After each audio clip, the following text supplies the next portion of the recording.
une troisième place à prendre, comme les une troisième place à prendre. Ils vont pas. Et puis bon, faire partie de ces équipes qui fatiguent le Sénégal. Ouais. Après, il y a le Congo, la RDC, pour moi, c'est... Il y a le Bénin, attention. Il y a le Bénin. Donc, à nous de faire l'essentiel. Tu vois, mais... Match par match. Match par match. Ne pas faire... On est comme les Français. Une bonne gestion du groupe. Voilà. Surtout. C'est tout. Une bonne gestion, un discours... Tu mènes 2 buts à 0, tu sors les meilleurs. Effectivement. Et tout à l'heure, tu as parlé de Pape Matar Sarr. Il a dit bonne gestion. Pas trop de monde autour de l'équipe nationale. Oui, alors surtout là, ça, oui, c'est-à-dire c'est ce qui a amené... La quiétude, hein. Il faut de la quiétude, hein. Tout à l'heure, le doyen Charles, en fait, l'a dit, c'est-à-dire qu'à l'UCC, il a quand même assaini la tanière, quoi qu'on puisse dire. Mais là, actuellement, on a tendance à voir beaucoup, en fait, autour de... Voilà. C'est le marché Sandaga. Il faut dire les choses. Ce qui s'est passé contre le Brésil est inacceptable. Inacceptable. Qu'est-ce qui s'est passé contre le Brésil? Moi, j'étais là. On était en train de faire le match ensemble. Qu'est-ce que je disais? Pendant tout le match, je disais, il y a des joueurs qui ne sont pas dedans. J'étais loin de m'imaginer. La nervosité de Koulibaly. On en a parlé. Donc pendant le match, je disais, mais c'est pas possible, cette nervosité. Qu'est-ce qui explique cette nervosité? Après, je disais, Pape Matar Sarr, on l'a sorti, mais comme il est sorti, je disais, c'est le joueur qui n'est pas dedans. Mais après, quand on m'a dit que l'équipe a fait 40 amis, est venue au stade 40 minutes avant le match, j'ai compris. J'ai compris pourquoi c'était ça. Et ça, c'est inacceptable. Mais il y avait un autre problème, et Pape l'a souligné, par rapport aux organisateurs. C'est-à-dire qu'il leur avait dit que l'équipe nationale ne s'entraîne pas la veille du match, alors que le Brésil s'est entraîné la veille du match. C'est-à-dire que ça, c'est un paramètre aussi. Bon, je ne sais pas de justifier parce que je n'étais pas là-bas, mais quand même, si l'équipe nationale s'était entraînée la veille, ils auraient avoir un aperçu par rapport à la circulation, à la voie. Ça, c'est très bien. Ça, c'est pas Ptiao qui peut le dire. C'est technique et tout ce qu'on veut. Moi, je fonctionne comme un soldat. Voilà. Encore que Charles. Voilà. Sur cela, j'ai entendu les explications du coach là-dessus. Mais ça ne me satisfait même pas. Même pas. Vraiment, on est d'accord. Moi, je veux dire, moi, en fédération, je connais la valeur de l'équipe que j'ai. Si le Brésil me sollicite avec des centaines de millions qu'on me donne, vous voulez qu'on vous dise combien vous avez gagné dans ce match ou quoi? On va pas le dire, on avance. Alors si on me donne des centaines de millions, quel que soit ce qu'on me donne, moi en fédération, le contrat, je le regarderai avant de le signer. Je ne signerai pas n'importe quel contrat. C'est un contrat qui me garantira toutes les ce qu'on appelle les facteurs de performance. C'est-à-dire mes heures d'entraînement, mes heures de départ pour le stade, ma quiétude à l'hôtel. Et il y en a même qui vont jusqu'à ajouter la descente satellitaire dans mon pays. Il y a des gens qui ajoutent ça sur les contrats. Vous voulez jouer comme moi, le satellite descend dans mon pays, les télévisions vont relayer. Il y en a qui vont jusqu'à ça. Mais je crois que c'est vers ça qu'il faut tendre. Mais quand on vous propose, quand vous signez n'importe quoi, je vous dis, n'importe quoi c'est trop dire. Quand vous signez sans faire attention à certaines choses, vous pouvez tomber dans ça. Oui, mais Abdoulaye, mais attends, qu'est-ce que j'avais dit avant le match? Quelle est la pertinence de ce match? Moi, ma question c'était... Elle est financière. Quelle est la pertinence de ce match? Quand on sait que le Brésil a beaucoup plus besoin de se rassurer que nous-mêmes par rapport... Elle est financière. Voilà. La France voulait jouer contre nous sur le retour du mondial. Je vais raconter une anecdote.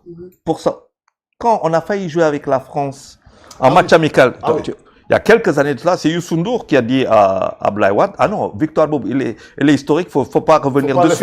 Faut pas l'effacer. Donc, il faut savoir garder des mythes.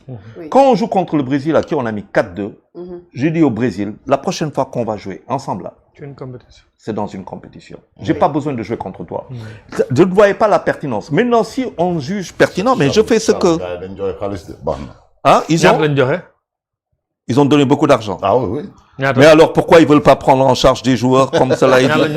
Mais vous n'avez pas touché moins de 500 millions dans ce match. Machallah, il faut pas sous-côté notre équipe. On est en train de dire que notre équipe Non, Justement même, tout à l'heure, hier, le chargé de com de la fédération, Bakary Cissé, Bakary, ouais. qui a évoqué que c'est les États-Unis qui ont été demandeurs pour un match amical le 31 mai 2026. Il faut Et pas le jouer. C'est acté. C'est officiel. Il faut on l'a pas le acté. jouer. Pourquoi? Il faut pas jouer ce match. Cette fédération-là, elle est très jeune, elle fait des bêtises. Oui, moi, je vous rentre dedans. Qu'est-ce qui a tué la France en 2002?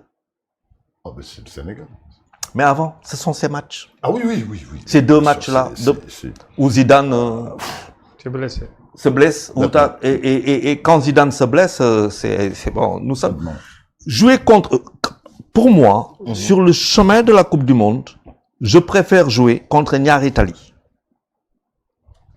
Que d'affronter les États-Unis. que d'affronter. Parce que le football africain le plus analysé aujourd'hui, c'est le football sénégalais. Vous savez, notre football, les footballs des Lions là, ne nous ressemblent pas. C'est pas nous. Une équipe sénégalaise qui fait 300 matchs, 300 passes, 400 passes par match, c'est pas nous. C'est pas nous. C'est-à-dire, on n'a pas cette habitude. Oui, mais on a plus ces joueurs gladiateurs là, les Pape Malick Diop qui taclent les têtes des gens, les Pape Malick qui font des tacles de C'est 6 justement pour ça. Aujourd'hui, on a des joueurs européens, on a des joueurs Beaucoup qui ont plus adopté des. C'est Voilà. pour cela. Tout à l'heure, vous avez fait référence à Manchester City et à Barcelone. C'est pour cela. Oui, C'est pour cela. ouais. Donc, nous, on peut jouer avec n'importe quelle équipe européenne. Je préfère jouer avec ça, il n'y a tout- pas photo. Non, moi, je suis dans la stratégie. Ouais. Non, c'est scientifique, continuez. Ouais, mais bon, c'est grâce aux sciences qu'on fait les choses. Hein. Sans science, on fait rien du tout. Aujourd'hui, le football qui est le plus regardé, c'est le football marocain, Ouais. c'est le football sénégalais en Afrique. Le Maroc a raté de peu une finale de Coupe du Monde. Oui. Ah, c'était...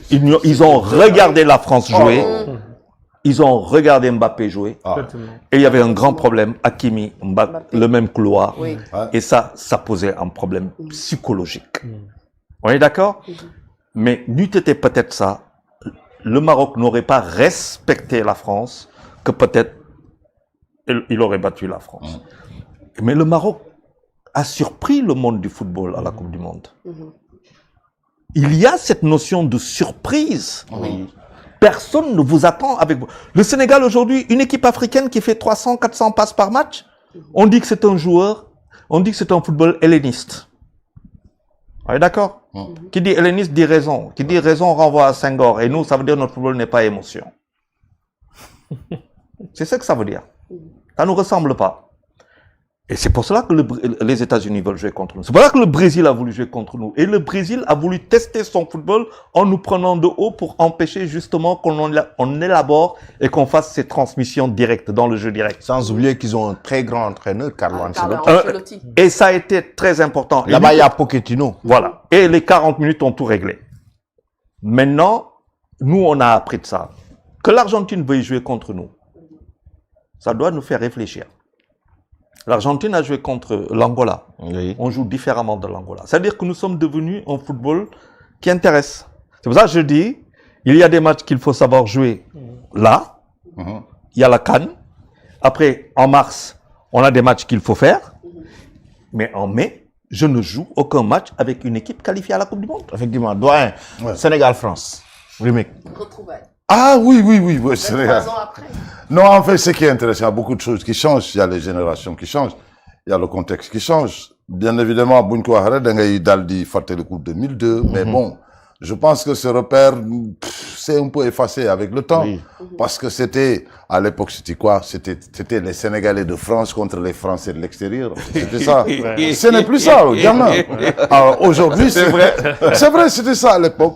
Nous étions Lens, Sedan, machin. Bon, voilà. C'était les Sénégalais de France contre les Français de l'extérieur. C'était ça. Ce n'est plus ça. Et puis, c'était quoi? C'était notre première Coupe du Monde. Oui. Il y avait de l'émotion. L'euphorie. L'euphorie. Et puis, il y avait quoi? Ah, mais ça faisait quoi de jouer le premier match d'une Coupe du Monde? Un match inaugural. Oui. C'est comme génial, ça. Oui. Ça n'arrive pas tout le temps. Vous voyez, on avait une génération qui avait besoin peut-être de passer un peu à un cran supérieur. C'était quoi? Quitter la France, aller vers la Premier League. Ce n'est plus ça. Donc, vous voyez, il y a beaucoup de paradigmes qui se sont un peu cassés. Absolument. Mais ça ne veut pas dire que, des fois, le match va manquer de piquant ou bien d'ingrédients. Tout au contraire. Mais ce sera d'autres enjeux qui vont arriver. Par exemple, voilà, comment dirais-je encore, comment contenir une grande équipe sans en avoir l'air. Oui. Comment se mettre en valeur. Je pense que c'est ça qui va être intéressant. La France, on la respecte beaucoup. C'est un grand pays de foot, mais ça reste quand même un adversaire à la portée du Sénégal. Naturellement, voilà, on va pas dire que c'est gagné d'avance. Ça, ce serait la plus grosse erreur qu'on fera. Mais ça reste quand même une équipe jouable, contre laquelle le Sénégal peut traiter d'égal à égal. Oui. Maintenant, bon, voilà. Ils ont Mbappé, voilà. Beaucoup d'individualités. Voilà, Olysée, beaucoup d'individus. Très bien, les gens se Dembélé. connaissent. Voilà, les gens se connaissent très bien. On va pas quand même ouvrir, feuilleter un album souvenir pour ça, c'est pas la peine. Mais c'est ça, c'est juste pour le passé. Mais je veux dire, par exemple, dans le présent, il faut tenir compte justement de la valeur montante de chacune des deux équipes. Chaque équipe a gravi des échelons. Chaque équipe